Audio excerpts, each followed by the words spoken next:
हे जे पील्स किंवा मेडिफेशियल्स हे जे प्रोसिजर असतात हे मेडिकल गायडन्समध्ये केलेले बरे, कारण आता बरेचसे पार्लर्स पण हे प्रोसिजर करतात आहे. साईड इफेक्ट झाला की ते आपले हात वर करतात. DIY do it your self हे नाही करावं, बिकॉज ते हार्मफुल असू शकतं. जे मला सूट झालं आहे ते तुला सूट होईल असं नाही. हा प्रश्न मला रोज येतो, डॉक्टर एकदाही केली की मग मला परत नाही यावं लागणार ना?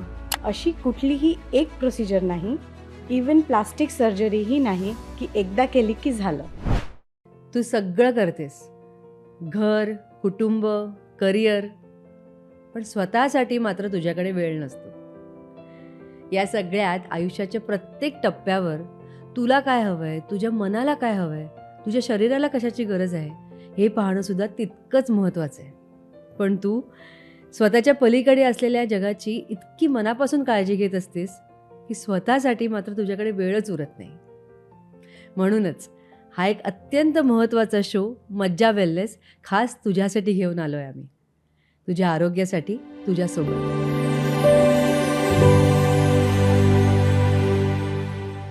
नमस्कार, मी खुशबू. मज्जा वेलनेस या कार्यक्रमात तुम्हा सर्वांचं मनपूर्वक स्वागत करते. आजच्या या भागात आपण भेटणार आहोत डॉक्टर पल्लवी सुळे यांना, ज्या एक सुप्रसिद्ध कॉस्मेटॉलॉजिस्ट आणि डर्मेटॉलॉजिस्ट आहेत. मुंबई येथील पवई येथे अनेक रुग्णांच्या केस, त्वचा, नखं यांच्या समस्यांचं निदान त्यांनी केलेलं आहे. डॉक्टर पल्लवी यांनी Lokmanya Tilak municipal medical college Sion Mumbai येथून पोस्ट ग्रॅज्युएट डिग्री पूर्ण केली आहे आणि त्यानंतर Lilavati hospital, Nahar medical centre सारख्या प्रतिष्ठित संस्थांमध्ये काम केले आहे. त्यांच्या अनुभवात डर्मॅटोसर्जरी, लेझर्स, बोटॉक्स, फिलर्स तसेच विविध अन्वेषणात्मक आणि क्लिनिकल ट्रायल्स यांचा समावेश आहे. आजच्या सोशल मीडियाच्या काळात जिथे स्किन केअरबद्दल खूप मिथ्स, कन्फ्युजन्स आणि शॉर्टकट्स पाहायला मिळतात, तिथे योग्य माहिती, सुरक्षित उपचार आणि लाँग टर्म स्किन हेल्थ यावर त्या खूप ठामपणे बोलतात. शिवाय डॉक्टर पल्लवी या एक एथिक्स कमिटीच्या सदस्य असून दर्जेदार आणि सुरक्षित त्वचा उपचारासाठी नेहमी आपल्या ज्ञानाला आणि कौशल्याला अद्ययावत ठेवतात. चला तर मग स्वागत करूया डॉक्टर पल्लवी सुळे यांचं. नमस्कार मॅम. नमस्कार खुशबू. तुमचं खूप खूप स्वागत आहे मज्जा वेलनेस या कार्यक्रमात. कशा आहात? मी मजेत. तर आज खूप महत्त्वाच्या विषयाला आपण हात घालणार आहोत, तो म्हणजे स्किन. बरोबर. तरुणींचा खूप आवडता विषय आणि मुळातच निरोगी त्वचा कशी ठेवावी, त्याची काळजी कशी घ्यावी, या प्रश्नाने आपण सुरुवात करूया. तर सगळ्यात आधी मी सांगू इच्छिते की skin is the largest organ. आपल्या बॉडीमधलं सगळ्यात मोठं अवयव हे स्किन आहे. म्हणून त्याची जी काळजी आहे ती फक्त फेस लिमिटेड नाही, तर पूर्ण बॉडी ह्याची घ्यायची असते. कारण माझे जे पेशंट्स येतात ते म्हणतात की स्किन खूप डल झाली आहे. सो ही जी एज ग्रुप आहे 35 to 40, पण नंतर ते बघतात की 60पर्यंत पोचता त्यांची बॉडीची स्किन पण ड्राय व्हायला लागते. तर स्किन निरोगी कशी ठेवावी ह्याच्यासाठी एक चांगला आहार खूप महत्त्वाचा आहे. ओके. काय तुम्ही लावताय तुमच्या स्किनवर, ते स्किनचे प्रॉडक्ट्स आहे हे क्लिनिकली टेस्टेड आहेत का, सेफ आहेत का. राईट फ्रॉम बर्थ म्हणजे बेबी असल्यापासून ओल्ड एजपर्यंत कुठल्या टाईपचे स्किन प्रोडक्ट्स आपण यूज करतोय हे पण जाणून घेणं खूप गरजेचं आहे. त्यामुळे मी असा सल्ला देईन की स्किनची काळजी हे ऑनलाईन स्क्रोल करून किंवा कुठल्या इन्फ्लुएन्सरचं सगळं ऐकून न करता एका डॉक्टरचा सल्ला घेतला तर बरं होईल. ओके. तर त्यासाठी तुमची जी स्किन टाईप आहे त्याप्रमाणे आपण स्किनचे प्रोडक्ट्स यूज करावेत. सो जसं ऑइली स्किन असेल तर मग एक मॉइश्चरायझर ज्याच्यात ऑइल आणि वॉटरचा बॅलन्स आहे. जे ड्राय आहे तर मग that should be a heavy moisturiser. आणि मी जसं सांगितलं, we have to intake good amount of nutrients. So antioxidants म्हणजे कलर्ड फूड्स, कलर्ड व्हेजिटेबल्स हे घेणं खूप गरजेचं आहे. ओके. त्यानुसार अजून पाणी आणि लिक्विड्स जसं कोकोनट वॉटर, बटरमिल्क हे सगळं घेणं पण खूप गरजेचं आहे. ओके. मग ह्याचाच संबंध स्किन वेल हायड्रेट ठेवण्यासाठी होतो का? म्हणजे वेल हायड्रेटेड स्किन कशी ठेवली जाते? करेक्ट. तर आपली जी स्किन आहे त्याच्यात चॅनल्स असतात, त्याला म्हणतात ॲक्वापोरिन चॅनल्स. हे चॅनल्स जर आपल्याला हायड्रेटेड आणि लॉक ठेवायचे असतील तर इंटरनल हायड्रेशन खूप गरजेचं आहे. म्हणजे आपल्याला पाणी प्यायचं आहे आणि मॉइश्चरायझर लावायचं आहे. आतून आणि बाहेरून दोन्ही करेक्ट. तर काळजी दोन्हीचा बॅलन्स हवा. घ्यायची. आणि दिस ऑल्सो डिपेंड्स अपॉन आपले वेदर कंडिशन्स. जसं आता थंडी आहे तर आपल्याला जास्ती तहान लागत नाही, पण आपली स्किन ड्राय पडते, म्हणून पाणी आपण प्यायलाच हवं आणि मॉइश्चरायझर पण लावायला हवं. ओके. पण यासोबतच कमी झोपेचा किंवा जास्त झोपेचा काही संबंध असतो का आणि काय परिणाम होतो स्किनवर? मी असं म्हणेन की कमी झोप किंवा जास्त झोपच्या ऐवजी आपली जी झोपेची सायकल असते त्याला म्हणतात circadian rhythm. So okay. Circadian rhythm जी असते म्हणजे आपण किती वाजता झोपायला हवं, आपली बॉडी किती वाजता शटडाऊन होते, ती आपल्या बॉडीसाठी कधी काम करते, म्हणजे आपले बॉडी ऑर्गन्स कधी रिॲक्टिवेट होतात, एनर्जाइज होतात, ते जाणून घेणं खूप गरजेचं आहे. तर एक शॉर्टमध्ये मी हे सायकार्डियन रिदमबद्दल सांगते, हो.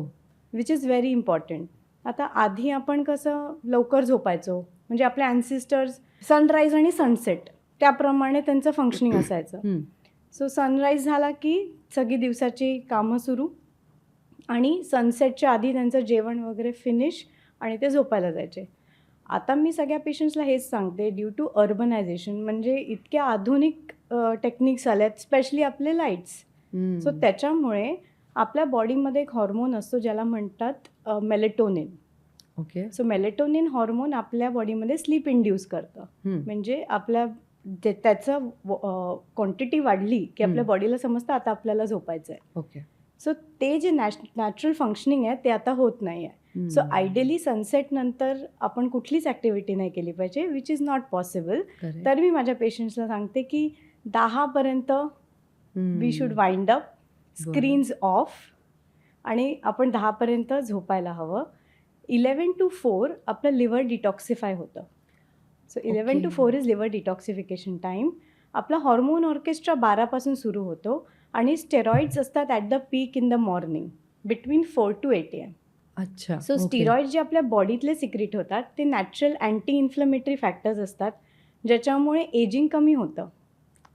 सो आपली बॉडी जी जशी डिझाईन केलेली आहे त्याच्यात इतकी ब्युटिफुल आहे की आपल्याला मेडिसिन्सची गरज नाही जर आपण नॅचरल स्लीप सायकल चांगल्याने फॉलो केली. पण आता थोडी ही गडबड झालेली आहे आणि जसंही मी पेशंट्सला सांगते की 10 वाजता झोपायचं, they are in a shock आम्ही पोहोचतो 10ला घरी, की आम्ही घरी पोहोचतो आणि आम्ही अनवाइंड करतो. मग आजकालचं हे झालं की मला मी टाईम नाही आहे, तर मग काय करता 2 वाजेपर्यंत आम्ही मी टाईम TV बघतो. सो हा खूप मोठा प्रॉब्लेम आहे ज्यामुळे dark circles, hair fall, because melatonin हा एक जो आहे हॉर्मोन तो हेअरफॉल पण प्रिव्हेंट करतो. सो त्यामुळे हेअरफॉल वाढला आहे. म्हणजे number of patients for hair fall पण बरेच वाढले आहेत आता. ओके. पण मग ह्यानेच नॅचरल ग्लो सुद्धा आपला टिकून राहू शकतो का? येस, 100%. तर नॅचरल ग्लो ह्यामुळे टिकून राहू शकतो. एक तर आपला नॅचरल ग्लो बराच जेनेटिक पण असतो. सो आपले जीन्स जसे आहेत त्याच्यावर बरंच काही डिपेंड करतं. ओके. पण मी अजून एक फॅक्टर कन्सिडर करते, दॅट इज एपिजेनेटिक्स, म्हणजे अपार्ट फ्रॉम आर जेनेटिक्स. अच्छा. तर स्किन जर नॉर्मल असेल आणि आपण त्याची अजिबात काळजी नाही घेतली, म्हणजे आजकाल स्मोकिंग, ड्रिंकिंग, लेट नाईट आणि त्वचाची काळजी न घेणं, कुठलंही काहीही वापरणं, त्याच्यामुळे त्वचा खराब होऊ शकते. बरोबर. तर त्याच केसमध्ये जर कोणाची स्किन चांगली असेल आणि त्यांनी मिनिमम हे सगळं केलं आणि स्लीप सायकल वगैरे सगळं नॉर्मल ठेवलं, तर they can actually have a glowing skin till longer time. पण आता सध्या ज्या तरुण पिढीबद्दल आपण म्हणतोय की सगळे सायकल्स बदललेले आहेत, लाईफस्टाईल बदललेली आहे, हे जरा पॅनिक होतात थोडंही काही स्किनला झालं तर. म्हणजे एखाद्या मुलीला साधा पिंपल जरी आला तरी लगेच सगळ्या गोष्टी शोधून, गुगल करून त्यावर काय करता येईल अशी भीती मनात निर्माण झालेली आहे. कारण तितका कॉन्फिडन्स आत्ताच्या जगामध्ये गरजेचा असतो आणि तो आपल्या स्किनमधून, सौंदर्यातूनच येतो. तर अशा पॅनिक सिच्युएशनसाठी तुम्ही या तरुण पिढीला काय सांगाल? सगळ्यात आधी मी त्यांना सांगेन की DIY, do it your self. म्हणजे घरी हे लावणं, ते लावणं, किंवा माझ्या मैत्रिणींनी हे केलं आहे, किंवा त्यांनी ही क्रीम ट्राय केली होती, हे टॅबलेट्स ट्राय केले होते, तर आपण हे करूया, हे नाही करावं. बिकॉज ते हार्मफुल असू शकतं. जे मला सूट झालं आहे ते तुला सूट होईल असं नाही. सो दॅट इज वाय जे पेअर्समध्ये बोलणं होतं मुलींमध्ये स्कूलमध्ये, तर आणि त्यांचा स्वतःचा रिसर्च खूप असतो. म्हणजे या मुली मला असं वाटतं की त्यांना एवढी आयडिया आहे की मला सांगतात हा आमचा AM रुटीन, हा आमचा PM रुटीन. मी म्हटलं वेळ कसा मिळतो, म्हणजे अभ्यासातून एवढा वेळ काढून तुम्ही एवढ्या सगळ्या 8 step 12 step Korean skin care, glass skin. So काही म्हणजे नॉलेज असावं, पण आपल्याला करेक्ट नॉलेज कधी यूज करता येईल हे खूप इम्पॉर्टंट आहे. तर सगळ्यात आधी मी त्यांना सांगते, तरुण मुलांना आणि मुलींना, की तुमचं मेन हे आहे की लाईफस्टाईल चेंज करणं. तुमची लाईफस्टाईल करेक्ट ठेवा. तुम्ही जे काही ऑब्झर्व करताय, म्हणजे बाहेरचं खाणं ते पण टाळा. आता खूप डिफिकल्ट आहे, कारण आजकाल मुलांच्या हातात मी बघितलं स्विगी झोमॅटोचे हे असतात आणि आईवडिलांच्या अकाउंटवर जातं आणि दॅट कम्स होम. सो मी त्यांना सांगते की बरेचदा स्टॉप युजिंग दॅट. घरी केलेलं जेवण जे असतं ते तुम्ही इनटेक केलं पाहिजे. आणि सेकंडली पाणी, भरपूर पाणी प्या, म्हणजे टॉक्सिन्स फ्लश होतात. करेक्ट. आणि minimum skin care routine in a teen age, which is from 12 years to 17 years. Face wash according to skin type, moisturiser according to skin type. आणि जसं तुम्ही आत्ता म्हणालात की पिंपल आहेत, तर डॉक्टरकडे जाऊन सॅलिसिलिक ॲसिड पाहिजे, बेन्झॉल परऑक्साईड लावायचं आहे, रेटिनॉल लावायचं आहे.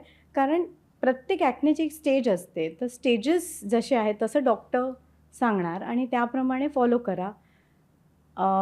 कोणाचं प्रिस्क्रिप्शन कॉपी करू नका, कारण काही खूप सिव्हिअर केसमध्ये आम्ही मेडिसिन्स देतो जे पुढे बॉडीला पण अफेक्ट होऊ शकतात, तर ते विथ कॉशन घ्यायचं आहे.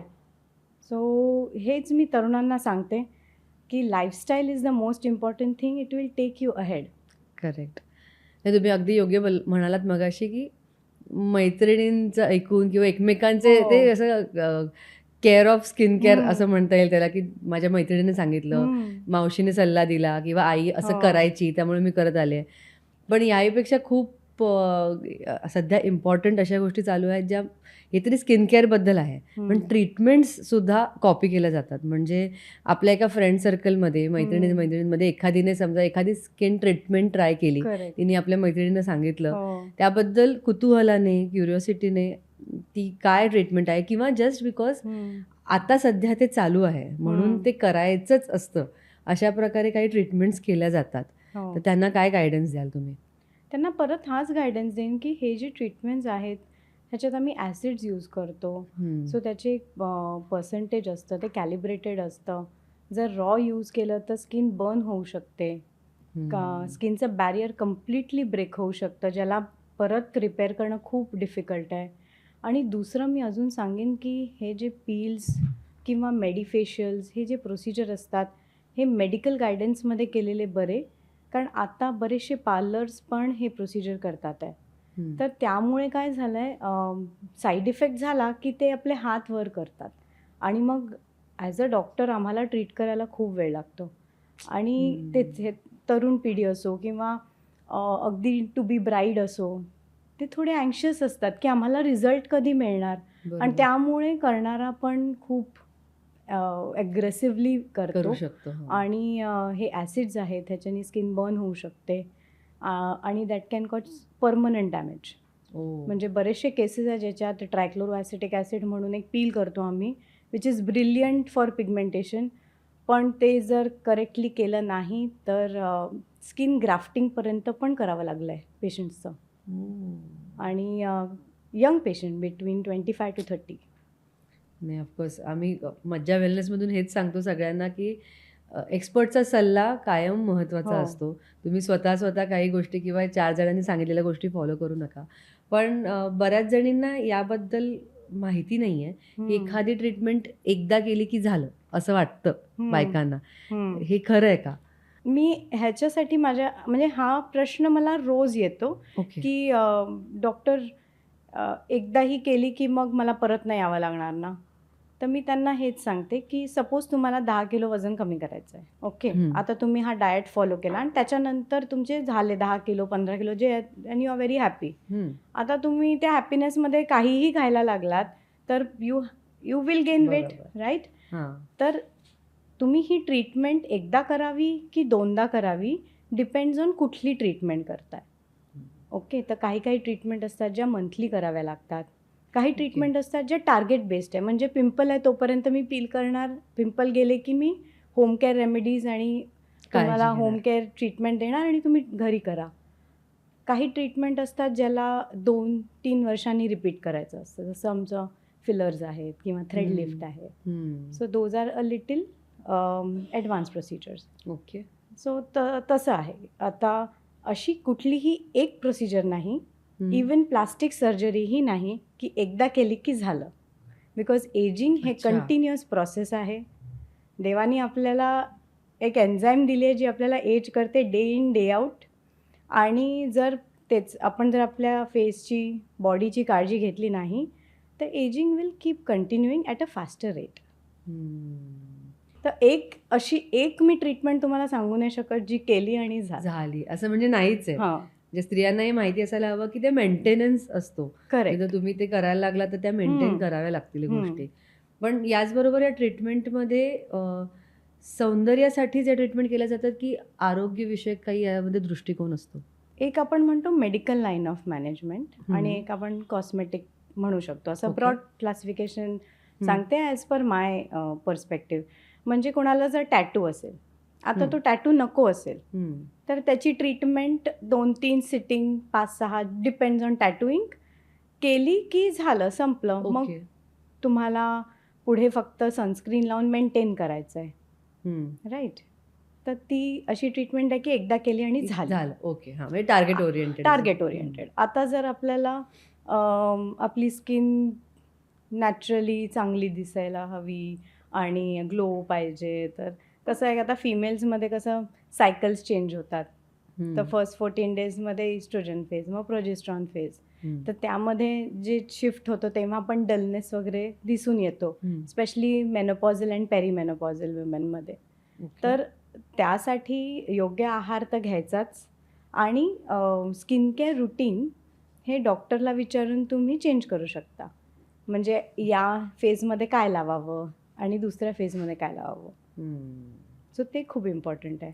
प्लस एज वाईज डॉक्टरकडनं तुम्ही लिहून घ्या की हे कॅटेगरीचे मेडिसिन्स या एजमध्ये यूज करू शकतो. कारण आजकाल माझ्याकडे टीनेजर्स येतात आणि म्हणतात can I try vitamin C. तर मी म्हणते की अजून तुमची स्किन रेडी नाही एक ॲसिड लावायला. Because vitamin C is ascorbic acid. That to 20% पर्यंत फॉर्म्युलेशन्स अवेलेबल आहेत मार्केटमध्ये. करेक्ट. हो हो हो. सो एज स्पेसिफिक लावणं खूप गरजेचं आहे. ओके. आणि असंही नाही की मी एकदा 45 इयर्सची झाली की मग मी माझी मीच स्किन करणार ट्रीटमेंट नाही. सुरू करणार, तेही चुकीचं आहे. योग्य वेळी योग्य गोष्ट. वेळी. कारण 20 इयर्स नंतर म्हणजे after the age of 20 we lose 1% collagen every year. आणि कोलॅजिन हे जे आहे हे आपल्या स्किनचं एक स्ट्रक्चर आहे जे आपल्या स्किनला होल्ड करून ठेवतं. सो जी स्किन रिफ्लेक्ट का स्किन तकतकीत असं अच्छा. शायनिंग दिसते हां. किंवा ग्लोई दिसते ती या कोलॅजिनमुळे. सो ती कशी मेंटेन करावी हे डॉक्टर्स बरोबर गाईड करू शकते. Okay okay. नाही मला उलट ज्या मुलीबद्दल तुम्ही सांगितलं टीनेजर्स की ज्या येऊन विचारतात व्हिटॅमिन सी बद्दल वगैरे इतक्या गोष्टींचे ऑप्शन्स आता मार्केटमध्ये भरपूर. अवेलेबल आहेत की आय एम ग्लॅड की तिने विचारलं तरी ॲटलिस्ट. हो. कारण बऱ्याच जणी जस्ट बिकॉज थोडं डार्कनेस आहे किंवा ॲडमध्ये दाखवतात म्हणून बऱ्याचशा गोष्टी मुली करत असतात. यामध्ये खूप मोठा फॅक्टर असतो तो म्हणजे पैशांचा. आता या ट्रीटमेंट्स दिसायला आणि जाणून घ्यायला जितक्या अट्रॅक्टिव्ह आहे तितक्याच Correct. खर्चिक सुद्धा असणारच ऑफकोर्स. कितपत परवडतं स्त्रियांना आता या आपल्या ज्या नॉर्मल वर्किंग विमेन आहेत त्यांना हे खरंच परवडतं का किंवा समजा परवडत नसेल तर आपल्याकडे काही सोय आहे का? ॲक्च्युली मी हे म्हणेन हे मिथ आहे की ते खूप एक्सपेन्सिव्ह असतील. अरे ग्रेट. तर ऑलवेज डिपेंड्स की डॉक्टरकडे कुठली मशिनरी आहे. तर प्लीज चेक की तुमच्या डॉक्टरकडे US FDA अप्रूव्ह टेक्नॉलॉजी आहे का? US FDA ओके युएसनी त्यांनी केलेलं आहे. FDA हम्म. Food drug association. So USFDA approve technology असेल तर ती मशीन चांगली आहे. आणि मी हे का सांगते, कारण बऱ्याचशे क्लिनिक्स आहेत ज्याच्यात ही टेक्नॉलॉजी नसते, म्हणून ते खूप स्वस्त विकतात आणि मग रिझल्ट्सला पण तेवढाच जास्ती वेळ लागतो. ओके, तर पण हे असं स्टँडर्ड आहे USFDA जर अप्रूव्ड हो, असेल हो, तर दॅट हो. इज म्हणजे जर मला जायचं असेल किंवा मला माझ्या मुलींना पाठवायचं असेल, तर तुम्ही ते चेक करा. आय विल ऑलवेज सी की इथे कुठली टेक्नॉलॉजी यूज करतात आहे किंवा ह्यांच्याकडे काय सिस्टम आहे. सो हे प्रत्येका आईनी आपल्या मुलींसाठी आणि स्वतःसाठी हे डेफिनेटली Check चेक केलं करावं. आणि एवढ्या एक्सपेन्सिव्ह ॲक्च्युली नसतात. तुम्ही डॉक्टरशी कन्सल्ट करा. डॉक्टरला विचारा की कुठल्या ह्याची गरज आहे. तर ओके. आपल्याला ज्याची गरज आहे आपण ते करू शकतो. आता पार्लरमध्ये गेल्यावर आजकाल मी बघितलंय 5,000 to 10,000 पर्यंतचे पण फेशियल्स आहेत. सो जर 5,000 ते 10,000चे फेशियल facials लोक करणार पर असाल. मंथ अफोर्ड करू शकतात किंवा त्यांना असं वाटतं की त्यांच्या स्किनला तेवढी गरज आहे, तर इन्स्टेड ते लेझर म्हणजे क्यू स्विच लेझर टोनिंग हे का नाही करत. कारण खूप एक्सपेन्सिव्ह पण नाही आहे. 1 in 2 months पण करू शकतात. त्याच्याने कॉलेजन मॉडेलिंग रिजनरेशन खूप छान होतं. आणि फेशियल कसं सुपरफिशियल आहे in the upper layers, only in the epidermis. Okay. Deep जे कॉलेजनवर काम करेल ते आहे लेझर्स. ओके. तर ते डेफिनेटली हे ट्राय करू शकतात. आणि सपोज कुठली प्रोसिजर असेल जी 1 इयरमध्ये एकदा रिपीट करायची आहे. Suppose I take HIFU, high intensity focused ultrasound. ही एक नॉन इन्व्हेजिव्ह प्रोसिजर आहे. म्हणजे ह्याच्यात कुठलेही नीडल्सचा वापर होत नाही. फक्त एका प्रोबनी आम्ही सॅगिंग, जी स्किन सॅग होते त्याला करेक्ट करतो. ओके. जे ऑनलाईन डिफाईन करू शकतो. सो ती वर्षातून एकदा करण्यासारखी प्रोसिजर आहे. सो डॉक्टरकडे जाऊन हे समजून घ्यायचं की ही कशी होते. आणि तसं बघितलं तर आपण म्हणजे ती जी ट्रीटमेंट आहे, मी पेशंट्सला असं समजवते की 1 मंथमध्ये तुम्ही 2,000 to 3,000 तर सहज खर्च करता. सो असा विचार करा की तेवढेच तुम्ही मंथली करताय फॉर अ इयर. सो त्या इयरचं बजेटिंग तसं बसतं, because that is going to work for 1 year. Okay. माझी एक मैत्रीण आहे, ती मला म्हणाली की अगं खूप सॅगिंग झालंय वगैरे. सॅगिंग म्हणजे आपण जर एक्सप्लेन सॅगिंग म्हणजे स्किन लूज पडणे. स्पेशली जेव्हा इकडचं त्याला आम्ही Laugh line जावल, आणि- हां, लाफ लाईन्स दिसणे किंवा ह्याला म्हणतात आम्ही जावल्स म्हणतो. ओके. सो हे दिसणे किंवा जॉ लाईन आधी होती आता नाही दिसत. डबल चिन येणे. ओके. ते सुद्धा. कारण बायकांमध्ये हे तर खूप अप अँड डाऊन होत राहतं. प्रेग्नन्सीज आहे, मग त्याच्यानंतरचा रिकव्हरी पिरियड आहे, तर ह्याच्यात थोडं पुढे मागे होतं आणि फेशियल स्ट्रक्चर चेंज होतं. बरोबर. सो त्याच्यामुळे बायकांनी ह्या प्रोसिजर्स करून, कारण बरेचदा असं होतं की मी आधी जशी दिसायची तशी मी दिसत नाही आता. So we can get you closer. Correct. So अशा पण प्रोसिजर्स आहेत ज्याच्यात आम्ही असं म्हणतो की this is like an investment for you. आणि आता मी बघितलंय की माझ्या प्रॅक्टिसमध्ये ज्या लेडीज आधी नाही म्हणायच्या किंवा घाबरायच्या, आता त्या सहज येऊन प्रोसिजर्स करून जातात. कारण एक आधी मनात लोकांच्या होतं की these are only for celebrities. Correct. हो. सो तसं नाही आहे. म्हणजे आता ज्या माझ्याकडे येतात त्या नॉर्मल हाऊसवाईफ्सपासून HR professionals, even lawyers, doctors, माझे कलिग्स. हो. करेक्ट. सो आहे. अवेअरनेस आणि आता आहे ऑफकोर्स आणि त्याचं- celebrities who have to face camera every day. So येतात. म्हणजे कॉस्ट आता हा एक फॅक्टर नाही राहिला आहे असं मला वाटतं. ती आता गरज लोकांना कळते, त्याची प्रायोरिटी हम्म. लोकांच्या आयुष्यामध्ये आहे. पण ऑफकोर्स सौंदर्य फक्त आता दिसण्यापुरतं नाहीये, ते तुमच्या आत्मविश्वासाचा भाग असतो. त्यामुळे करेक्ट. प्रत्येकजण काळजी घेते याची. मला वाटतं आपल्या मैत्रिणींना आपण थोडंसं एक्सप्लेन करून सांगूया की आपण आता जे बोललो, बोटॉक्स असेल, फिलर्स असेल, so Botox, laser, fillers and threading, HIFU, HIFU. These are all anti ageing. Okay, याबद्दल जर आपण डिटेलमध्ये सांगूया का? जर अँटी एजिंग प्रोसिजर्स मला डिवाइड करायचे असतील तर मी नॉन इन्व्हेजिव्ह म्हणजे ज्याच्यात आम्ही निडल्स वगैरे नाही वापरत आणि मिनिमली इन्व्हेजिव्ह ज्याच्यात आम्ही निडल्स वगैरे वापरतो बट त्याचं जास्ती असा more than 7 to 10 days down time म्हणजे रिकव्हरी टाईम नसतो. सो जर आपण बोटॉक्स फिलर्स करतोय तर त्याच्यात कसं बोटॉक्स तुमचे रिंकल्स रिलॅक्स करायला आहे. ओके. हां, सो बोटॉक्स केल्याने एक्सप्रेशन्स मास्क होतात म्हणजे कमी होतात. सो ह्याच्यासाठी मी एक एक्झाम्पल देते. एक टीचर आली म्हणते माझ्या स्टुडंट्सला नेहमी असं वाटतं मी खूप रागात आहे. तर मी म्हटलं अच्छा. तर मी तिला 1 मिनटं बोलू दिलं. मग मी ऑब्झर्व केलं की ती बोलताना खूपदा फ्राउन करते. फ्राउनिंग म्हणजे फोरहेडचे मसल्स असं करून बोलणं. तर त्यामुळे वाटू शकतं की आता ती लहान मुलं आहेत. तर मी तिला सजेस्ट केलं की why don't you go for Botox, we will do very less, तुम्ही बघा कसं वाटतंय. And she actually came back in 2 weeks आणि मला म्हणाली की आता मला खूप छान वाटतंय की माझे मुलं म्हणजे माझे स्टुडंट्स माझ्याशी येऊन बोलत आहेत, नाहीतर they never use to talk to me. So science can do this also for you. हा खूप वेगळा यूज आहे या हो. प्रोसेसचा. आता त्याच कम्पॅरेटिव्हमध्ये जर माझ्याकडे एक डान्सर आली आणि ती म्हणाली की मला काहीतरी फेसवर करायचं आहे, तर आता हा डिसिजन माझ्या हातात आहे की मी तिला बोटॉक्स नाही करणार कारण तिला तिचे एक्सप्रेशन्स लाईन हवे आहेत टू इमोट. करेक्ट. सो कोणाला कधी करायचं हे फिजिशियनच ठरवणार.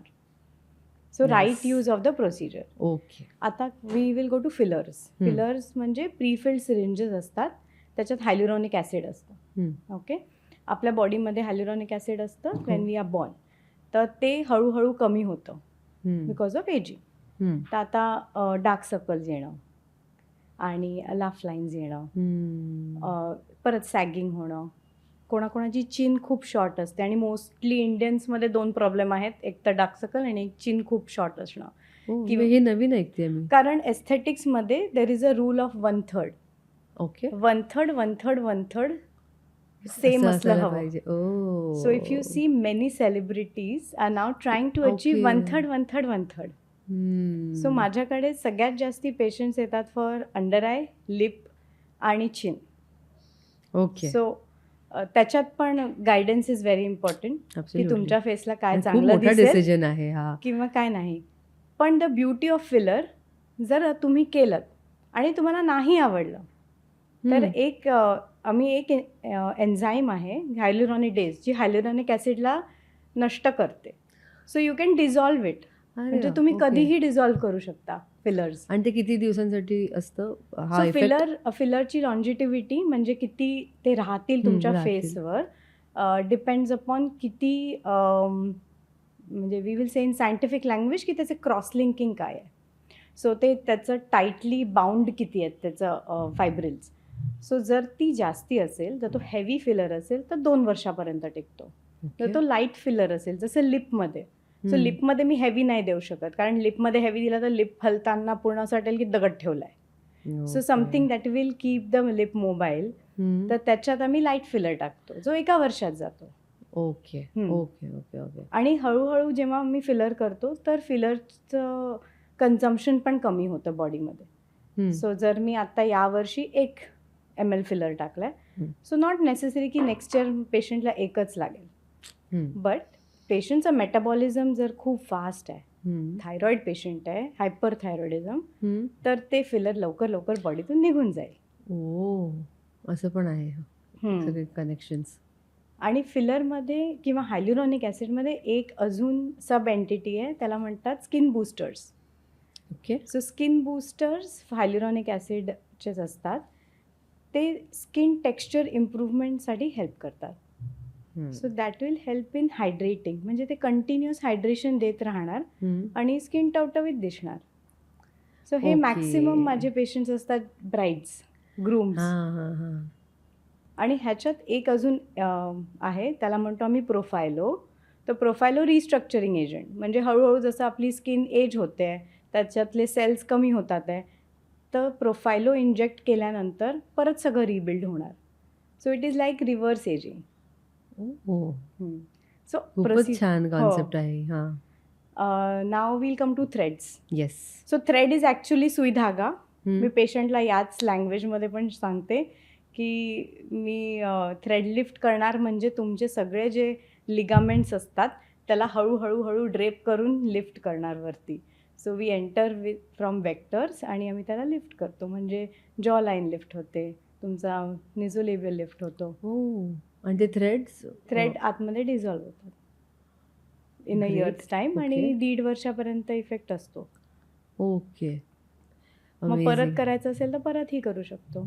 ओके. आणि तुम्ही नवीन एक सांगितलं होतं हायपो. हायफू. सो हायफू मी परत एक्सप्लेन करते. सॅगिंग स्किनसाठी खूप उपयोगी आहे आणि त्याच्यात अजिबात that is a non invasive method. आणि त्याच्यात आम्ही सोनोग्राफी जेल जे आपण यूज करतो सोनोग्राफीसाठी ते आम्ही स्किनवर लावतो आणि मग परत अपवर्ड डिरेक्शनमध्ये शॉर्ट्स देतो त्याचे. त्याला शॉर्ट्स देणं म्हणतात. थोडी हीट फील होते. कम्प्लीट रिझल्ट्स 2 मंथ्समध्ये येतो. ओके. ओके. तर माझे असे भरपूर पेशंट असतात की हे सगळं एक्सप्लेन केल्यानंतर मला विचारतात तुम्ही काय करता. तुम्ही काय करता सांगा आम्हाला. तर ह्याच्यात मी त्यांना खूप फ्रँकली सांगते की मी हे सगळं करते पण थोडं थोडं. So HIFU once a year करते because that is something that is helping skin to not sag. कारण सगळं ग्रॅव्हिटीनी येणारच आहे. बरोबर आहे. So that will help.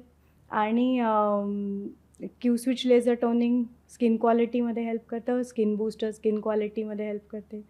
का आता आपल्याला कसं कळतं की हे मेटलच आहे कारण त्यातून एक लाईट रिफ्लेक्ट झाला आहे ज्याच्याने मला कळलं ते मेटल आहे किंवा दुसरं हे प्लास्टिक आहे किंवा मग आहे. तर आपली स्किन हेल्दी आहे हे तेव्हाच कळतं जेव्हा त्याच्यातला लाईट जो रिफ्लेक्ट झाला आहे तो हेल्दी आहे. सो स्किन रिफ्लेक्ट हेल्दी करण्यासाठी डॉक्टरनी दिलेले medicines plus some few skin procedures in the clinic.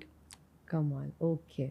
एवढा राईट बॅलन्स जर असेल पेशंटचा आणि right approach then they can maintain perfect skin. Great. नाही तुमच्या सोशल मीडिया अकाउंटवरून तसंही आम्हाला खूप इन्फॉर्मेशन मिळत असते. तर तुम्ही ऑफकोर्स मॅमचं सोशल मीडिया पेज बघूच शकता. त्यातून तुम्हाला वेगवेगळ्या प्रकारच्या ट्रीटमेंट्स आणि प्रोसिजर्सबद्दल कळेलच. तुम्हाला तुमच्या ब्रँड्सबद्दल थोडं सांगायला आवडेल का? कारण खूपच इंटरेस्टिंग काही लॉन्च तुम्ही केलेल्या आहेत गोष्टी. तर त्याबद्दल प्लीज सांगा आम्हाला. सो माझी ही जी जर्नी आहे फ्रॉम क्लिनिशियन टू एंटरप्रेनर ही स्टार्ट झाली कोविडमध्ये. ओके. तर तेव्हाच मी नवीन क्लिनिक पण टाकलेलं आणि माझ्याकडे माझ्या ओल्ड पेशंटचा अजिबात डेटाबेस नव्हता आणि तेव्हाच माझ्या डोक्यात खूळ होतं की मला आता स्किनचे प्रोडक्ट्स बनवायचे आहेत. ओके. सो हा प्लॅन होता की आता क्लिनिकमध्ये इन्व्हेस्ट करू की प्रोडक्ट्समध्ये. कारण product is a very big investment. At the same time मला असं वाटत होतं की स्किन केअर फॉर्म्युलेशन्स हे डर्मॅटॉलॉजीशिवाय कोण दुसरं चांगलं बनवू शकतं. तर म्हणून मी असा विचार केला की एकदा करून बघूया. आणि ह्याच्यात माझी साथ माझ्या फ्रेंड्सनी दिली आणि आम्ही एक ग्रुप बनवला आणि आमच्या कंपनीचं नाव आहे स्किनजिनियर्स प्रायव्हेट लिमिटेड. ओके. ह्यात आमच्याकडे आता 12 मॉलिक्युल्स आहेत. So molecules okay. So we have face wash 2 types, sunscreen 4 types, shampoo of 2 types, hair serum आहे आणि ह्याची जी आणि एक रेटिनॉल आहे. So it is plant based retinol जे आम्ही लहान मुलांना म्हणजे टीनेजर्सला, कारण मी तेच म्हटलं ना टीनेजर्स येऊन मागतात की हे लावू का ते लावू. So safest product plant based retinol. मग प्रेग्नन्सीमध्ये पण पिंपल्स डाग वगैरे येतात काय करू शकत सो त्यांना पण हे सूट होतं आणि लॅक्टेशन म्हणजे even during breast feeding. So it is safe during all. तर असे स्किन केअर प्रोडक्ट्स बनवले आणि ह्याची जी आम्ही प्राईस टॅग ठेवली ही खूप नॉमिनल आहे. 400 to 500. Amazing. Which suits everybody. So skin care हे खूप महाग आहे. हा कॉन्सेप्ट आम्ही डिफीट केला आणि आमच्या सगळ्यांच्या कलेक्टिव्ह एक्सपिरियन्सनी आम्ही हे प्रोडक्ट बनवलं. ग्रेट. सो हा एक माझा ब्रँड आहे. आणि दुसरा माझा ब्रँड आहे Kinetic Core which is a athlete centric brand ज्याचा लॉन्च झाला आहे 11 तारखेला. ओके. आम्ही हा launch as a hydration partner with Powai run केला आहे. तर आम्ही हायड्रेशन पॉईंट्स मॅन केले आणि सगळ्या रनर्सला 8,000 रनर्सला आम्ही इलेक्ट्रोलाइट वॉटर हे सप्लाय केलं. हो. सो ह्याचा पण रिस्पॉन्स खूप छान आला. ओके. ह्या ब्रँडची आयडिया मला मी हे परत बोलते हां. येस. सो ह्या ब्रँडची कल्पना मी अशी केली की माझ्या फॅमिलीमध्ये सगळे ॲथलीट्स आहे. Oh nice. सो पूर्ण लाईफस्टाईल वगैरे सगळी त्यांची खूपच ॲथलेटिक आहे. आणि my husband is a ironman. He is a 4 times ironman. Ironman शॉर्टमध्ये सांगते, ट्रायथलॉन असते, म्हणजे त्याच्यात स्विमिंग असतं, सायकलिंग असतं आणि त्याच्यानंतर फुल मॅरेथॉन असतं. Okay. So he is 2 times Goa, 1 time Italy full Ironman आणि 1 टाइम ऑस्ट्रेलिया. माय गॉड. सो त्याच्यात एवढं न्यूट्रिशनचा कॉन्सेप्ट होता. प्लस माझ्या पेशंटसाठी पण मी खूप न्यूट्रिशनल ॲडवाईस देते. तर मला असं वाटलं की एक तर हेल्थ इज व्हेरी इम्पॉर्टंट, तर आपण let's plan something for it. म्हणून मी हा ब्रँड कन्सेप्च्युलेट केला. आणि इतका छान तो हे झाला कारण ह्यांचा सगळ्यांचा सपोर्ट मला मिळाला. आणि ऑलरेडी आमचे कोचेस वगैरे होते. सो वी कुड डू ट्रायल्स ऑन देम आणि त्यांच्याकडून भरपूर इनपुट आला. सो हा कॉन्सेप्ट लोकांना खूप आवडला. आणि मी सांगू इच्छिते की हे जे नाव आहे कायनेटिक कोर, हे मीच डिवाईस केलं आहे. कारण ह्याच्यात कोर इज व्हेरी इम्पॉर्टंट. आपण कधी जिमला गेलो की कोर एक्सरसाइज करूनच घेतो आपला trainer. So core and kinetic is kinesis means motion. So life is always in motion, which is why that name kinetic core. मी विचार केला असंच रात्री बसून की काय नाव ठेवायचं. मग शेवटी मी हा विचार केला की कायनेटिक कोर ठेवूया. हो माय गॉड. Very interesting. दोन्हीही ब्रँडसाठी खरंच खूप शुभेच्छा. थँक्यू. आणि मला असं वाटतं की नवीन नवीन गोष्टी ज्या तुम्ही आता क्रिएट करताय किंवा शोध लावताय, अशा बऱ्याचशा शोधांची गरज आहे आताच्या तरुण पिढीला. कारण तुम्ही ज्या होपने किंवा ज्या उद्देशाने करताय ना हे, की जसं टीनेजर्सची काळजी घेण्यासाठी, ब्रेस्ट फिडिंग मदर्सची काळजी घेण्यासाठी हे खूप गरजेचं आहे. आणि हक्काचा माणूस असेल, जसं मी तुमच्या क्लिनिकमध्ये जाऊ शकते, तुमच्याशी बोलून ते प्रोडक्ट जर वापरू शकते आणि तुम्हालाच पुन्हा त्याचा रिस्पॉन्स सांगू शकणार असेल, हे खूप कमी घडतं ना. कारण ज्यांचं प्रोडक्ट आहे त्यांच्यापर्यंत आपण पोहोचत नाही. म्हणजे आता जर सनस्क्रीन वापरायचं आपण ठरवलं तर त्यामागे सुद्धा खूप सायन्स आहे. प्रत्येकाची स्किन वेगळी आहे. तर मला असं वाटतं जनरल जे टॅनिंग होतं, थोडंसं पॅची स्किन होते, यासाठी आपण रेग्युलर काळजी काही घेऊ शकतो का? आपले प्रोडक्ट्स तर आहेतच, पण त्याचबरोबर घरगुती काही काळजी घेऊ शकतो का? सगळ्यात आधी हा टॅनिंगचा कॉन्सेप्ट समजणं खूप गरजेचं आहे. ओके. कारण लोक वेकेशनला जातात आणि येऊन म्हणतात, oh God I am so tanned, doctor काहीतरी करा, कुठलाही प्रोसिजर करा, पील्स करा, लेझर करा, but make me fair, but make me original skin, make me better वगैरे. तर मी म्हटलं नाही, मी अजिबात काहीही करणार नाही. ओके. तुम्ही घरी राहा. जास्तीत जास्त स्किन बर्न झाली असेल तर मी एक अँटी इन्फ्लेमेटरी क्रीम देते, मॉइश्चरायझर आणि सनस्क्रीन. बिकॉज टॅनिंग आपल्या स्किनचं प्रोटेक्टिव्ह मेकॅनिझम आहे. आपल्या स्किनमध्ये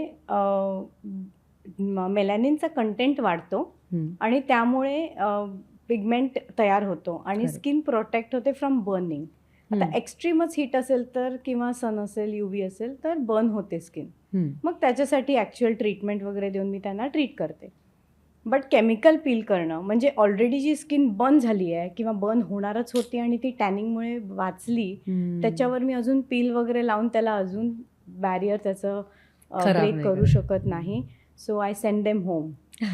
कारण एकदा असाच एक खूप एलिट पेशंट आला, VIP पेशंट माझ्याकडे, doctor you have to do this. मी म्हटलं I will not do it. म्हणजे कधी कधी ते असं प्रेशरमध्ये पण करतात ना, तरी मी त्यांना सांगते काही होत नाही, 10 दिवसात तुम्ही बरे व्हाल, जस्ट यूज दिस. सो टॅनिंग प्रिव्हेंट करायला ऑफकोर्स तुम्ही कुठल्या वेकेशनला जाताय किंवा सनलाईट जिथे जास्त आहे किंवा आता तर हे चांगले लाईट्स आले आहेत, बट बरेचदा सेलिब्रिटीज आमच्याकडे की आम फुल डे इन द लाईट, 12 तासाच्या शूटिंगला ते चांगले लाईट सुद्धा त्रास देतात. एक्झॅक्टली. सो सनस्क्रीन लावणं हे खूप गरजेचं आहे. Repeat your sunscreen every 2 hours. पण जिथे स्कोप नाही आहे तिकडे डिफिकल्ट, बिकॉज आता तुम्ही जसं बोललात 12 hours शूटमध्ये. सो कसं करणार? तर एक हाय अँटीऑक्सिडंट रिच कॅप्सूल येते. ती ॲज अ ओरल सनस्क्रीन असते. So if you take it, म्हणजे जर तुम्ही ती घेता रेग्युलरली तर टॅनिंग बऱ्यापैकी प्रिव्हेंट होतं. ओके. आणि हे जनरल डॉक्टर प्रिस्क्राईब्ड असतात जनरली. सो डॉक्टरलाच विचारावं. ऑनलाईन आहेत बरेच ब्रँड, पण एक चांगला ब्रँड असेल तर बेटर. Okay okay. पण आपण नॅचरल ग्लोबद्दल एका ठिकाणी बोलतो, एका ठिकाणी ट्रीटमेंट्सबद्दल बोलतो. तुम्ही या सगळ्याला कसं सपोर्ट करता एक्झॅक्टली? जसं तुम्ही म्हणालात की इंटरनल आणि एक्सटर्नल दोन्ही महत्त्वाचं आहे. पण समजा एखाद्या व्यक्तीला, एखाद्या मुलीला she wants to go naturally all the way, मग तिला नाही काही ट्रीटमेंट्स करायच्या आहेत, तर अशा वेळी तुम्ही काय सल्ला द्याल तिच्या लाईफस्टाईलसाठी? एक मी असं म्हणेन की नॅचरल, असं खूप नॅचरल आपण नाही राहू शकत. ओके. आपल्याला काही तर म्हणजे जसं नॅचरल जर त्यांना करायचंच आहे पूर्णपणे, तर they have to use at least moisturizer आणि सनस्क्रीन. ओके. ती तरी काळजी घ्यावी तेवढी मिनिमम, बिकॉज आपल्या स्किनचं हायड्रेशन फॅक्टर कमी होतो. UV इंडेक्स हाय असल्यामुळे स्किन बर्न होऊ शकते आणि त्याच्यामुळे स्किन एजिंग पण होते. सो यामुळे we should be using at least sunscreen. Okay. तर माझ्या पेशंट्सला मी हे सांगते की ऑल नॅचरल तुम्ही करू शकता. घरातले पण काही रेमेडीज मी देते जे तुम्ही करू शकता. पण जर स्किन जेनेटिकली प्रोन आहे फॉर रिंकल्स, फॉर सॅगिंग, तर मग it is difficult to maintain natural glow. All right. Great. मला वाटतं स्किनबद्दल आपण बरीच माहिती आता मिळालेली आहे. मला सेकंड स्टेपकडे वळायचं आहे, जे स्किन इतकंच महत्त्वाचा विषय आहे, तो म्हणजे आपले केस. आणि मुलींसाठी जसं जसं वय वाढत जातं तसं तसं केसांची काळजी घेणं कठीण होत जातं. तर जरा एक बेसिक रुटीन आम्हाला सांगाल का, की केसांची काळजी कशी घेऊ शकतो आपण? हो, नक्की. मी हे म्हणेन की hair is a luxury. So हेअरसाठी न्यूट्रिशन सेपरेटली कन्झ्युम करणं खूप गरजेचं आहे. तर मला म्हणायचं आहे की हेअर एक प्रोटीन आहे आणि हेअरला तेवढं प्रोटीन मिळायला हवं, त्यासाठी आपण कॉन्शियसली प्रोटीनचा इंटेक केला पाहिजे. So general requirement of protein 1 gram per kg body weight असते. म्हणजे सपोज कोणी 50 kgचं असेल तर 50 ग्रॅम्स ऑफ प्रोटीन खायला हवं. ओके. सो सपोज कोणाला ॲक्टिव्ह हेअरफॉल किंवा खूपच ड्राय हेअर आहे, केस तुटत आहेत मधून, म्हणजे प्रोटीन डेफिशियन्सी आहेच.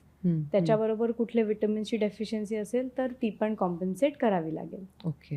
कारण बॉडी सगळ्यात आधी ऑर्गन्सला सप्लाय करणार आणि हेअर लक्झरी आहे, तर हेअरला लास्ट विटॅमिन्स, न्यूट्रिशन सगळं मिळणार. दॅट इज वाय हेअरफॉल होतो. म्हणजे जे उरतं ते शेवटी ते मिळतं हेअरला. ओके. बेसिक काळजी म्हणजे nutrition, that is very very important for hair. आणि सेकंड, जसं हेअरचं टेक्स्चर आहे, सपोज स्ट्रेट आहे, कर्ली आहे, ड्राय, डॅमेज्ड, ऑइली, याप्रमाणे शॅम्पूज मिळतात आणि याप्रमाणे कंडिशनर्सही मिळतात. सो ते यूज करणं गरजेचं आहे. ड्राय हेअर असतील तर twice or thrice a week shampoo, conditioning and hair serum apply करणं, leave on serum. Okay. Oily असेल तर त्यांना ऑप्शन नाही, पण almost 5 to 6 days a week shampoo करावाच लागतो. ऑइल कंट्रोल शॅम्पूज येतात, तर तो पण ट्राय करू शकतात ते. सपोज डॅन्ड्रफ असेल तर अँटी डॅन्ड्रफ शॅम्पूज आणि विसरली. सो डॅन्ड्रफ असेल तर अँटी डॅन्ड्रफ शॅम्पूज आणि हेअरचे जे प्रोटीन ट्रीटमेंट्स किंवा बोटॉक्स, QODs हे विचारून करावं डॉक्टरला की आता ह्याची गरज आहे का, हे करू शकते का. कर्ली हेअरसाठी कर्ली रेजिम्स येतात, कर्ली हेअर शॅम्पूज आणि कंडिशनर्स. आता त्याबद्दल सुद्धा अवेअरनेस बऱ्यापैकी वाढलाय. हो, आणि मला हे माझ्या पेशंट्सकडनं कळतं. म्हणजे मला ॲक्च्युली फर्स्ट टाइम कळलं की there is something called as curly girl regime.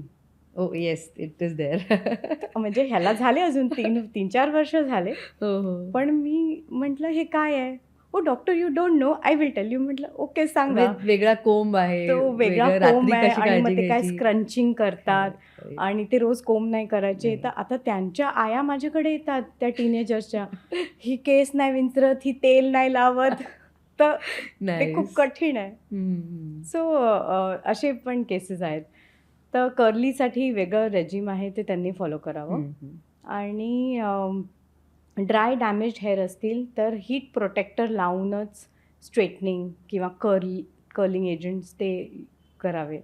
And बरोबर. Try to avoid as much as possible. Alright. Doctor, सगळ्या प्रकारच्या ट्रीटमेंट्सबद्दल तुम्ही सांगितलं, छान काळजी घेऊ शकतो हेही सांगितलं. पण आत्ता समस्या थोडीशी वेगळी ही आहे की इंस्टाग्राम म्हणा, सोशल मीडिया म्हणा, सगळ्या प्रकारचे फिल्टर्स, वेगवेगळे कॉम्पिटिशन, इन्फ्लुएन्सिंग यामध्ये स्वतःकडून जरा एक्स्ट्रा अपेक्षा प्रत्येकाला असतात असं मला वाटतं. आत्ताच एक AI ट्रेंड झाला होता की ज्यामध्ये आपण खूप छान वेगळ्या साडीमध्ये वगैरे दिसत असतो. एका अर्थी खरंच इन्स्पायरिंग आहे की खरंच I want to get there, fitness आणि सगळं Correct, छान correct. वाटू शकतं की हो. अच्छा आपण असंही दिसू शकतं. हम्म. पण त्याचबरोबर कदाचित तुम्हाला असेही काही पेशंट्स येऊन सांगत असतील की मला हा लुक हवा आहे. हो. तर हे असा इन्फ्लुएन्स दिसतोय का आता तरुण पिढीवर? असं खरंच येतं का कोण तुमच्याकडे सांगायला? तर मी असं बघितलंय की तरुण पिढी ऑफकोर्स येतात. पण माझ्याकडे मिडल एज्ड भरपूर येतात की Okay. हे फिल्टर लावल्यावर हे असं दिसतंय, किंवा आधीचे 3-4 वर्ष आधीचे फोटो आणून दाखवणार की मला मी असं अशी दिसायचं दिसायची, पूर्वी. आता मी अशी का दिसते, तर ह्याच्यासाठी काय करू शकतो. बरोबर. आणि हे जे फिल्टर्स आणि इंस्टाग्राम प्लस पिअर प्रेशर की हिनी हे केलंय मग मी पण हे करून घेऊ का, ती जी एक कॉम्पिटिशन लागलेली असते इवन एका ग्रुपमध्ये हो. मी बघितलंय. तर ते खूप वाईट. पेशंटला नीट गाईड करायला हवं की कुठली ट्रीटमेंट तुमच्यासाठी बेस्ट आहे किंवा कुठली केल्याने कितपत फायदा होणार.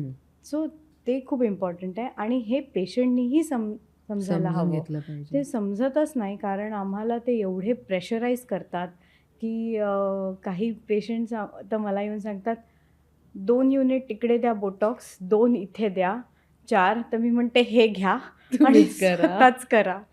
किंवा त्यांचं म्हणणं असतं की मी दर 15 दिवसांनी येऊ का लेझरला, माझं पिगमेंटेशन कमी होईल. म्हटलं नाही, ते तसं असं नाही होत work करत. नाही.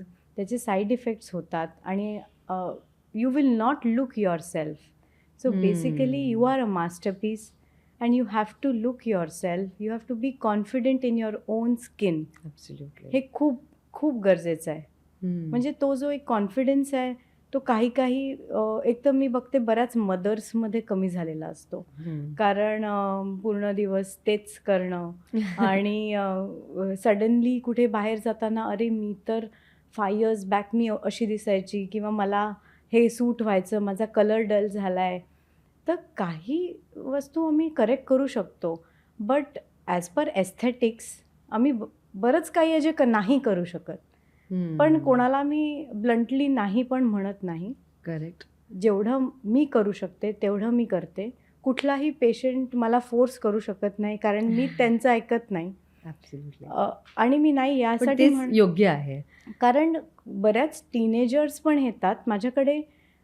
5 वर्ष आधी कोविडच्या जस्ट आधी एक लहान मुलगी 17 वर्षाची आली आणि मला म्हणाली की माय जॉ line does not look like Katrina Kaif. आणि मला एवढं टेन्शन आलं त्या मुलीबद्दल.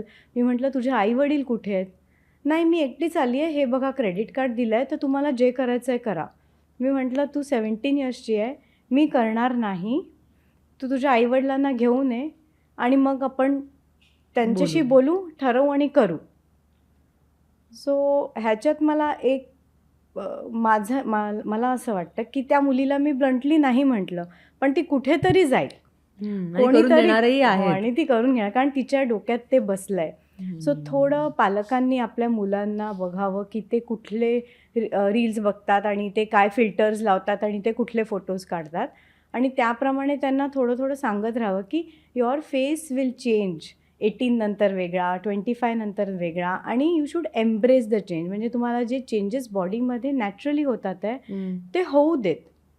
कारण आपण जसं 10 वर्ष आधी दिसायचो तसं नाही दिसू शकत आणि हा आपल्या नेचरचा रूल आहे, तो आपण चेंज नाही करू शकत. पण त्याच्यात पण एस्थेटिक्समध्ये what best I can do I will do.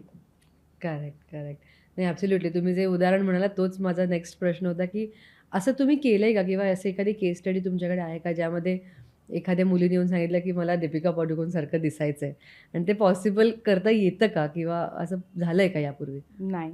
नाही. मी त्यांना सांगते की आपलं जे फेस आहे त्याचं स्ट्रक्चर, त्याचा बोन म्हणजे foundation, bone is the foundation. Foundation नंतर 7 लेअर स्किनचे येतात. त्याच्यात वेगळे लिगामेंट्स, आपले structures, true false ligaments, fat structures, muscles, तर सगळ्याचं वेगळं घडण असतं, प्रत्येकाचं वेगळं असतं.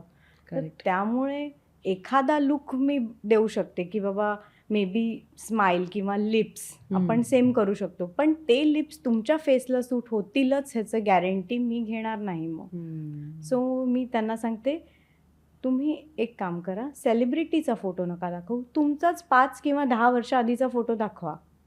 लेट्स ट्राय टू याच्यात आपण काय बेस्ट करू शकतो आपण करूया. आणि त्याच्यात पण मग इट विल टेक टाईम, म्हणजे स्टेप वाईज. सगळ्यात आधी कुठली प्रोसिजर, सगळ्यात लास्टमध्ये कुठली प्रोसिजर, मग परत त्याचं बजेटिंग, हे सगळं देऊन मग आपण पेशंटला कॉन्फिडन्समध्ये घेऊन मग मी त्यांना करते. करेक्ट. मला आता तुम्ही सांगताय तेव्हाच कळतंय की हा प्रवास किती एक्सायटिंग असू शकतो मुलींसाठी, जेव्हा त्यांना कळतं की आपण या प्रोसिजर्सने इथे पोचू शकतो. पण त्याचबरोबर बऱ्याच स्त्रिया याकडे वळत नाहीत कारण खूप भीती आहे. म्हणजे आपण पाहिलेत आपल्या डोळ्यासमोर सेलिब्रिटीजचे फेसेस चेंज होताना. तर या भीतीबद्दल तुम्ही काय सांगाल? भीती बऱ्याच लेडीजमध्ये आहेत. त्या येऊन बसतात आणि सांगतात आम्हाला फक्त स्किन केअर द्या, कुठलंही बोटॉक्स फिलर सजेस्ट करू नका. मग मी त्यांना सगळं एक्सप्लेन करते आणि मग त्यांना सांगते की मी फक्त 2 मिनटं घेईन आणि मी तुम्हाला बोटॉक्स फिलर्स हे काय आहेत हे समजावून सांगते. म्हणजे हे एक सायंटिफिक प्रोसिजर आहे आणि ही म्हणजे it's like double edge sword. It can cut and kill and wound but heal. So त्याच्यात कसं होऊ शकतं की प्रॉपरली यूज केली तर एस्थेटिक्स छान दिसू शकतात फॉर लॉंग टाईम. पण जर ती नीट यूज नाही केली ही कला तर प्रॉब्लेम होऊ शकतो, जसं झालं आहे ओव्हर फिलिंग सिंड्रोम. सो बरेचदा मला असंच दिसायचं आहे, त्यामुळे पेशंट्सनी 7, 8, 9 फिलर इंजेक्शन्स करून घेतले कंटिन्युअस आणि त्यामुळे तो फेस असा सुजल्यासारखा दिसतो. सो एक आहे पेशंटला पण कळलं पाहिजे की डॉक्टर काय सांगतोय आणि डॉक्टरनी पण प्रॉपरली गाईड करून तेवढे करायला हवं. पण मोस्टली पेशंट्सचं प्रेशर खूप असतं की मला असंच दिसायचं आहे. तर काही पेशंट्सला वाटतं मी तर पे करते आहे ना, तर मला असं दिसायचं तर मला का नाही, तुम्हाला काय प्रॉब्लेम. त्यामुळे ते एक्सपेक्टेशन्स की मला असंच दिसायचं आहे हे सिंड्रोम्स येऊ शकतात आणि त्यामुळे पेशंट घाबरतात. तर मी त्यांना फक्त एक्सप्लेन करते की बोटॉक्स म्हणजे हे, फिलर म्हणजे हे, मी तुमच्या नॉलेजसाठी सांगते, म्हणजे उद्या कोणी तुमच्यासमोर असं म्हणालं तर तुम्ही पण त्यांना समजू शकता. So I try to educate than to build fear. So the science will educate them. बरोबर. आता या फील्डमध्ये तुमचा अनुभव इतक्या वर्षांचा आहे, त्यामध्ये ऑफकोर्स टेक्नॉलॉजीसुद्धा बदलत आली असेल आणि त्याची नक्कीच मदत होते तुम्हाला. जितकी टेक्नॉलॉजी वाढते आहे, बदलते आहे, त्याची भीती निर्माण होतेच ऑफकोर्स, पण त्यासोबत तुम्हाला तुमच्या फील्डमध्ये खूप मदतही होते याची. तुम्ही आता कोणकोणत्या नवीन टेक्नॉलॉजीजचा वापर करता आणि त्याची कशी मदत होते तुम्हाला, हे जाणून घ्यायला आवडेल आम्हाला. आता सध्या माझ्या क्लिनिकमध्ये 9 लेझर्स आहेत माझ्याकडे आणि तसं म्हटलं तर मी टेक्नॉलॉजीची फॅन आहे.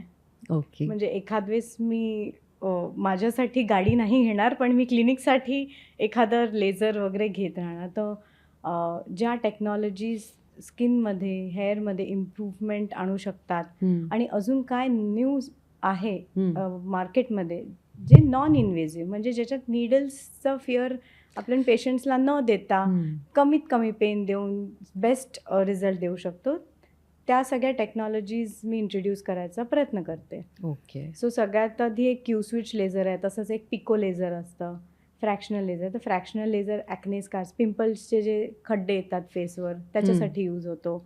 बऱ्याच लेडीजला स्ट्रेच मार्क्स येतात, बऱ्याच टीनेजर्सला पण स्ट्रेच मार्क्स येतात. आता माझ्याकडे एक होती 22 वर्षाची मुलगी, 16 ते 17 किलो कमी केले आणि फुल बॉडीवर स्ट्रेच मार्क्स होते बिकॉज ऑफ वेट लॉस.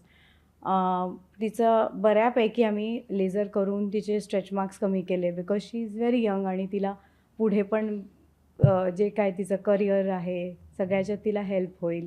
कारण एक कॉन्फिडन्स असतो की I can wear such clothes, मी असे कपडे घालू शकेन का वगैरे. तर लेझर आहे. मग मेडिफेशियल्सचे ॲडव्हान्स मशीन येतात ज्याच्यात आम्ही सिरम इन्फ्यूज करतो अकॉर्डिंग टू स्किन टाईप. तर ते आहेत. हेअरसाठी हेअर लेझर हेल्मेट, ज्याच्याने हेअर रिग्रोथ होऊ शकते, ही एक टेक्नॉलॉजी आहे. सो असं बरंच काही आहे. आणि टेक्नॉलॉजी जशी नवीन येते तसं मी त्याची स्टडी सुरू करते.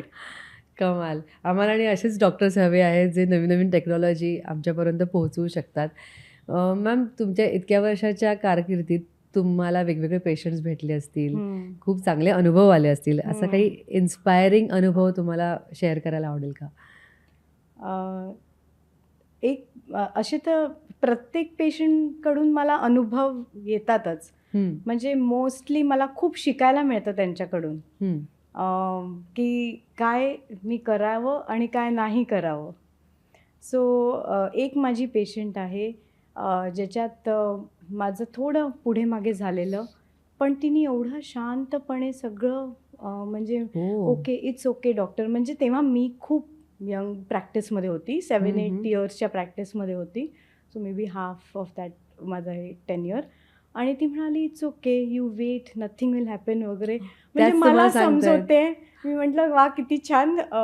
पेशंट ॲक्च्युली पेशंट आहे. आणि पण तिला काहीही त्रास झालेला नाही आणि मग तिचा रिझल्टही चांगला आला. म्हणजे मी ॲक्च्युली त्यामुळे हे शिकली की मी माझ्या क्लिनिकमध्ये कुठलाही पेशंट येऊ, ज्याची कुठली स्मॉलेस्ट प्रोसिजर करो, माझा स्टाफ त्यांना फोन करून विचारतो next day after 24 hours, how are you, are you taking post care, तुम्ही सगळं लावताय का, सनस्क्रीन लावताय का. आणि हा खूप एक मोठा प्लस पॉईंट आहे माझ्या स्टाफचा की प्रत्येक पेशंटला ते फोन करून विचारणार. Nice, very nice. मॅम, अशा वेगवेगळ्या इन्फॉर्मेशन्स आता मिळतच राहतील आणि तुमच्या सोशल मीडिया पेजवरून तर ऑफकोर्स पोचत राहतील. एक गोष्ट आहे ज्याबद्दल जरा कमी अवेअरनेस आहे मला असं वाटतं, तो म्हणजे आयव्ही ड्रिप. एका ठिकाणी असं कल्चर आहे जिथे आयव्ही ड्रिप पार्टीज होतात आणि एका ठिकाणी अजिबातच त्याबद्दल नॉलेज नाही आहे. तर हा ट्रेंड जो सुरू झाला आहे तो कितपत योग्य आहे आणि त्याची कशी काळजी घेता येते आणि या ट्रेंड या सिस्टमचा वापर कसा करता येऊ शकतो? आयव्ही ड्रिप्स आय थिंक मी 10 वर्षापासून पेशंट्सला देते, म्हणजे since 10 years of my practice. तर आधी हे जे ग्लुटाथिऑन यायचं हे खूप हाय क्वांटिटीमध्ये यायचं, म्हणजे 16,000 मिलीग्रॅम्स वगैरे. आता FDA रेग्युलेशन्स आणले आणि त्यांनी सांगितलं की यावर तुम्ही देऊ शकत नाही. सो ते एक रेग्युलेशन आल्यामुळे बरं झालं की आम्हाला डॉक्टर्सला माहिती आहे की आम्ही काय करू शकतो. ओके. तर क्लिनिकला पेशंट आला की मी समोरून त्यांना सेल नाही करत आयव्ही ड्रिप. जर ते विचारतात की तुम्ही करता का, तर मी हो म्हणते. मग मी त्यांना प्रोज अँड कॉन्स समजवते. म्हणजे त्याचे काही साईड इफेक्ट्स नाही आहे, उलट it is very good for body, detox होते बॉडी आणि लिव्हर क्लेन्झिंग होतं. पण त्याचे काही साईड इफेक्ट्स असे नाहीत. आता बरेचसे असे न्यूज आले तर त्याच्यामुळे माझे प्रेझेंट आयव्ही पेशंट खूप घाबरले. हो, बरोबर. आणि त्यामुळे आम्ही पण जरा प्रॉपरली ते करतोय की तेव्हा एक सिस्टर कंटिन्युअसली उभी राहते, परत एका तासाने आम्ही फोन करतो. पण असं प्रॉब्लेम एवढा नाही आहे. उपाशीपोटी नाही करावं असं मला वाटतं आणि ओव्हरडोस नाही करावा. प्रॉपर जेवढं अंडर FDA गायडन्स आहे आपण तेवढंच करावं. पण ॲक्च्युली ग्लुटाथिऑनची स्टोरी माहिती आहे तुम्हाला? नाही, प्लीज सांगा. ओके. सो ग्लुटाथिऑनची अशी स्टोरी आहे की कॅन्सर पेशंट्स पेशंटच्या बॉडीमध्ये जेव्हा किमोथेरपी इंजेक्ट करतात हां. तर बरेचसे टॉक्सिन्स डेव्हलप होतात आणि ओके. त्याच्यामुळे साईड इफेक्ट होतात लिव्हरवरती, हेअरवरती. तर या पेशंटला ग्लुटाथिऑन ॲज अ अँटीऑक्सिडंट म्हणून दिला गेलं. Okay. So it is a master antioxidant जे फ्री रॅडिकल्स बनतात, जे स्ट्रेस रॅडिकल्स बनतात, त्याला ते पूर्णपणे बॉडीतून काढून टाकतं. हम्म. सो ग्लुटाथिऑन या पेशंट्सला दिलं गेलं हम्म. आणि त्याच्यानंतर बघितलं तर हे पेशंट्स फेअर व्हायला लागले, त्यांचं स्किन कलर चेंज व्हायला लागला. म्हणून हे सडनली बूम झालं की ह्यानी फेअरनेस होतो, स्किन टोन चेंज होतो. Actually that is a side effect. That is a okay. आणि तो आता प्रॉपरली वापरातच आलेला आहे. एक्झॅक्टली. फॉर द सो म्हणून FDA त्याच्यावरती रेग्युलेशन्स आणून त्याचा डोस क्वांटिफाय केला. ओके. नाहीतर ब्लॅक मार्केटमध्ये खूप अवेलेबल होतं. पेशंट्स आणून सांगायचे आम्हाला ड्रिप लावा. तर मी तर आधीच नाही म्हणायची, पण आता तर अजून स्ट्रिक्टली फॉलो करते. जेवढं हवं तेवढंच आपण देऊ शकतो आणि इट इज टोटली सेफ. मी स्वतः IV ड्रिप घेते कारण त्याच्यात आम्ही बरेचसे व्हायटमिन्स टाकतो. There are different drips for different thing. जसं हेअरफॉल असेल तर मग विटॅमिन B जास्ती टाकते, त्याच्याने ॲक्च्युली हेअरफॉल थांबतो.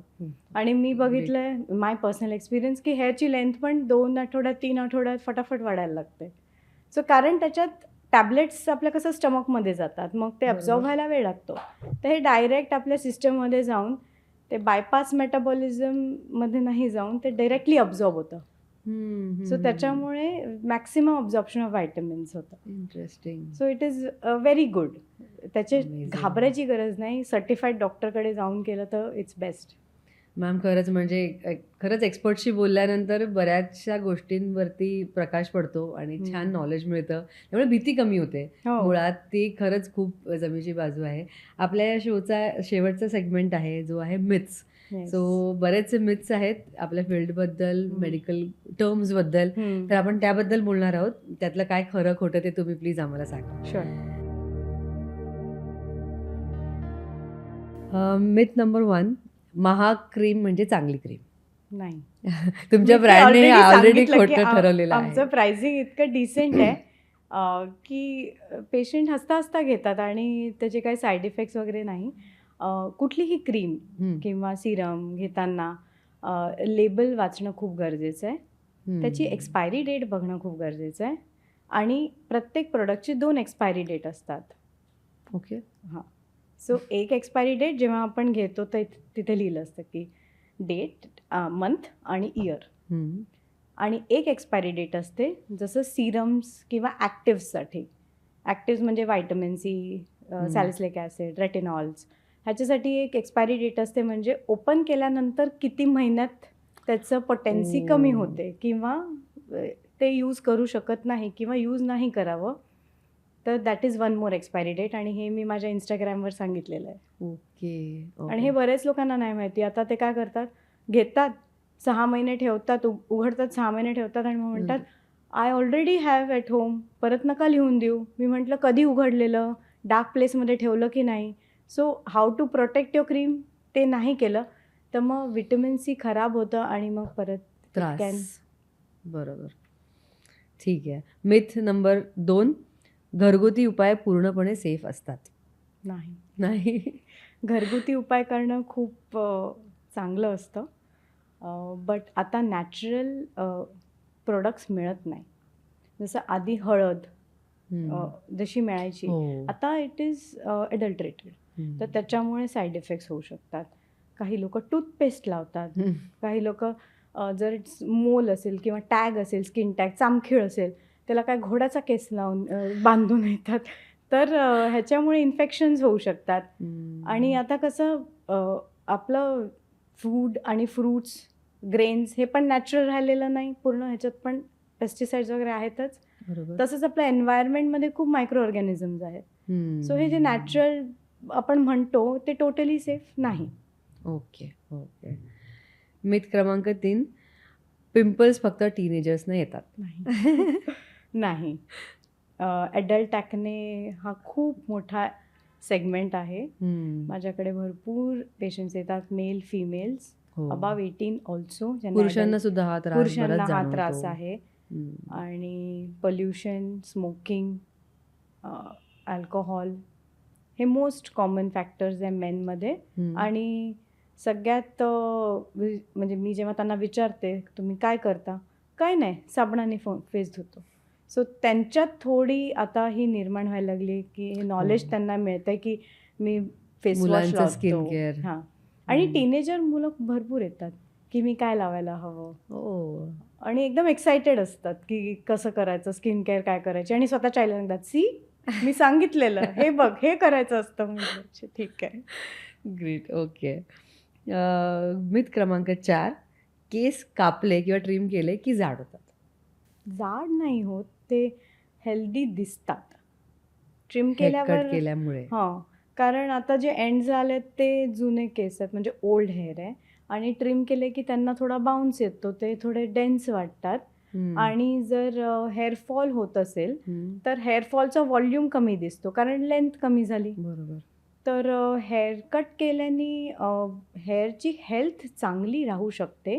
सो रेग्युलर ट्रिमिंग करू शकतात. दॅट ऑल्सो त्यांच्या हेअर ग्रोथवर डिपेंड करतं की इयरली करायचं आहे का 6 मंथली करायचं आहे. जसं आता मेन एव्हरी मंथ हेअरकटला जातात कारण त्यांना एक लेंथ मेंटेन करायची असते. आता हेअर एस्थेटिक्स मेनमध्ये पण भरपूर वाढलेलं आहे. तर अकॉर्डिंग टू हेअर ग्रोथ, म्हणजे जी ग्रोथ फेज असते, आणि स्प्लिट एंड्स आले किंवा ड्राय झाले किंवा डॅमेज झाले तर कट केले तर ठीक आहे, पण त्याच्यामुळे हेअर हेल्दी होतील असंच नाही. ओके. शेवटचा मिथ क्रमांक 5, केमिकल पीलमुळे त्वचा जळते. तर केमिकल पील हे ॲसिड्स असतात.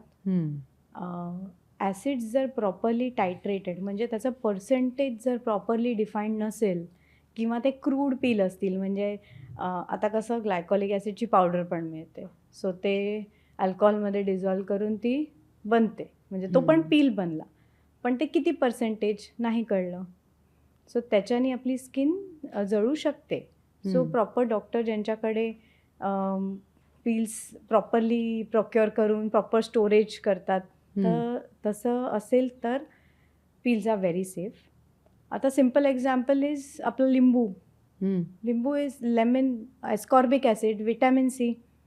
लिंबू घासलं तर स्किन बर्न होऊ शकते. आणि होते किंवा केसांना लावणं, that is a crude peel परत. सो जर त्याच्यात percentage of acid is not titrated, म्हणजे जर त्याचं पर्सेंटेज आपल्याला नाहीच माहिती, तर मग आपण त्याचे सेफ्टी मेजर्स पण नाही घेऊ शकत. जसं हाय पर्सेंटेज पील्स पण मी करते, पण त्याचे सेफ्टी मेजर्स आमचे रेडी असतात. बरोबर. वा, थँक्यू सो मच डॉक्टर. आजचा खरंच हा सगळा संवाद खूप उपयुक्त ठरेल आपल्या सगळ्या ऑडियन्ससाठी. इतक्या छान गप्पा मारलात, वेळात वेळ काढून आमच्यासोबत इथे आम्हाला छान सल्ले द्यायला आलात, त्यासाठी मज्जा वेलनेसकडून ही एक छोटीशी भेट. थँक्यू.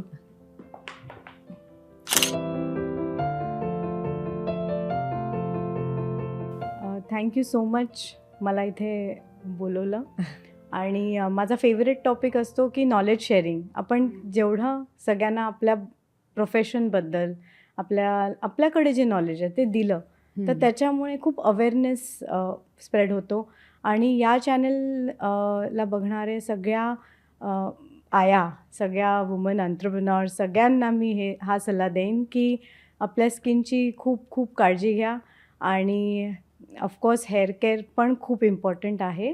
Main is nutrition. आपलं न्यूट्रिशन राईट ठेवा, झोप चांगली घ्या आणि खुश राहा. ॲब्सोल्युटली. तुमचा हसरा चेहरा बघून मी तुमचे ॲक्च्युली मी जे व्हिडिओज पाहिलेत ना, त्यात एक गोष्ट कायम माझं अटेन्शन घेत होती, ते म्हणजे तुमची स्माईल. कॉमन थ्रूआउट सगळ्या व्हिडिओजमध्ये ती आहे, आणि तुम्ही छान हसतमुखाने सगळे सल्ले देता, त्यामुळे ते ऐकावेसेही वाटतात. सो नक्की डॉक्टर पल्लवी सुळे यांच्या पेजला फॉलो करा. यांचे सगळे ब्रँड्स, नवीन नवीन लॉन्च, सगळे प्रॉडक्ट्स तुम्ही तिथे बघू शकता, वेगवेगळी माहिती मिळवू शकता.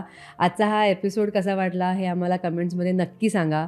नेहमी लक्षात ठेवा, सौंदर्य ही फक्त बाह्य गोष्ट नाही, तर तुमच्या आत्मविश्वासाशी याचा खूप मोठा संबंध आहे. त्यामुळे हा आजचा व्हिडिओ पाहून तुम्हाला नक्कीच काही ना काही मदत होईल याची मला खात्री आहे. हा व्हिडिओ लाईक करायला विसरू नका. ज्यांना ह्याची गरज आहे या माहितीची त्यांच्यासोबत शेअर करायला विसरू नका. मज्जा पिंक या चॅनलला सबस्क्राईब करा आणि लवकरच आपण भेटूया एका नवीन भागात नवीन माहितीसहित. तोपर्यंत स्टे हॅपी, स्टे कॉन्फिडंट. मजा वेलनेस तुझ्या आरोग्यासाठी तुझ्यासोबत.